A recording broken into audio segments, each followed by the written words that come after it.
आजपासून पावसाळी अधिवेशनाला होणार सुरुवात. भ्रष्टाचार, मंत्र्यांची विधानं, कायदा सुव्यवस्था, शेतकऱ्यांच्या प्रश्नांवरून सत्ताधारी विरोधक भिडणार. हिंदी भाषेसंदर्भातले काढलेले दोनही जी.आर रद्द. मुख्यमंत्री फडणवीस यांची मोठी घोषणा. गठीत केलेल्या समितीच्या अहवालानंतर निर्णय घेणार. फडणवीस यांची माहिती. त्रिभाषा सूत्रावर ठाकरेंच्या काळातच जी.आर काढला. तुमच्याच निर्णयाला तुमचाच विरोध कसा? फडणवीस यांचा उद्धव ठाकरेंना सवाल. 5 तारखेला विजयी मोर्चा किंवा सभा घेणार. 2 दिवसात निर्णय जाहीर करू. उद्धव ठाकरे यांची माहिती. मराठी माणसांमध्ये फूट पाडण्याचा सरकारचा डाव. एकत्र आलो आहोत, एकत्रच पुढे जाऊ. उद्धव ठाकरे यांचं वक्तव्य.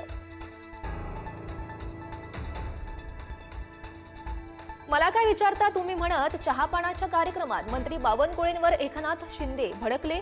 मंत्रिमंडळ बैठकीपूर्वी बावनकुळे आणि शिंदेंमध्ये चर्चा. दरम्यान आमच्यात वाद नाहीत, बावनकुळेंचं स्पष्टीकरण. राणेंबाबतच्या वक्तव्यानंतर भरत गोगावले यांनी मागितली माफी. नितेश राणे यांच्यासोबतच्या चर्चेनंतर गोगावले यांचा माफीनामा. राणेंनी मारामाऱ्या मर्डर केल्याचं केलं होतं वक्तव्य.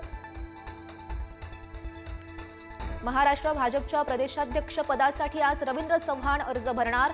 उद्या भाजपचा नवा अध्यक्ष जाहीर करणार. उत्तर महाराष्ट्रामधील 2 माजी आमदार भाजपमध्ये करणार प्रवेश. धुळ्याचे माजी आमदार कुणाल पाटील आणि अपूर्व हिरे करणार भाजपात पक्षप्रवेश.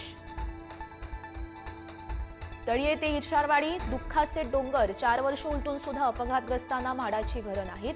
घरांमधील त्रुटी, गैरसोयींसह बेरोजगारीचा सामना. आजपासून 11वीची प्रत्यक्ष प्रवेश प्रक्रिया सुरू. 7 जुलैपर्यंत विद्यार्थ्यांना महाविद्यालयामध्ये प्रवेश घेता येणार. 9 जुलै रोजी 11वी प्रवेशाची दुसरी फेरी सुरू होणार.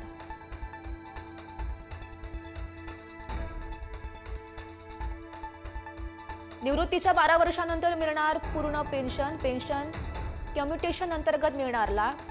कम्युटेशन अंतर्गत मिळणार कालावधी 15 वरून 12 वर्ष करण्याचा विचार. मुंबई गणेश उत्सवातील 20 फुटावरील मूर्तीच्या विसर्जनाबाबत आज उच्च न्यायालयामध्ये महत्त्वाची सुनावणी. राज्य सरकारला भूमिका स्पष्ट करावी लागणार. संत ज्ञानेश्वर महाराजांचा पालखी सोहळा आज बरड गावातून नातेपुतेकडे मार्गस्थ. तर तुकाराम महाराजांचा पालखी सोहळा सराटी गावामध्ये विसावणार. मागील काही दिवसात सोन्याचे दर तब्बल 5,000 घसरले. आज सोन्याचे दर 95 ते 97 हजारांवर राहण्याची शक्यता. विदर्भासह मराठवाड्यातही काही जिल्ह्यात अजूनही पावसाची दडी. 50% कमी पाऊस झाल्यानं पेरण्या रखडल्या. शेतकरी संकटात.